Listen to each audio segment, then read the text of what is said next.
మా కార్యకర్తల దెబ్బకు ఇవాళ బీజేపీ వాళ్ళు అనుకుంటారు ఈడీ ఇన్కమ్ ట్యాక్స్ సిబిఐతో పాటు ఇవాళ కాంగ్రెస్ నిలువరించాలి, రేవంత్ రెడ్డిని భయపెట్టాలంటే ఢిల్లీ నుంచి పోలీసులను పంపించాలని. అందుకే నేను ఇవాళ సూటిగా భారతీయ జనతా పార్టీ నాయకులకు నేను సవాలు విసురుతున్నా. చూసుకుందాం బిడ్డ, మీ గుజరాత్ పెత్తనమా, మా తెలంగాణ పౌరుషమా? ఈ తెలంగాణ పౌరుషం ఎవరి ముందు తల వంచదు. నిజాంల నుంచి రజాకర్ల నుంచి పొలిమేర్లు దాటే వరకు దిగంతాలకు తరిమి నవాబుల లాగుల్లో తొండలిడిసి కొట్టి ఈ ప్రాంతాన్ని విముక్తి చేపించినాం.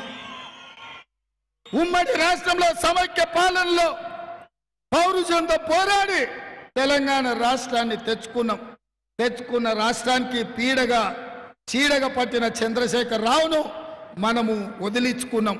అందుకే మిత్రులారా, ఇవాళ నేను ఒక మాట చెప్పదలుచుకున్నా. ఎవరైనా ఈ దేశంలో ఎవరు వచ్చినా బీసీలు, ఎస్సీలు, ఎస్టీల రిజర్వేషన్లకు కాంగ్రెస్ పార్టీ అండగా నిలబడుతుంది.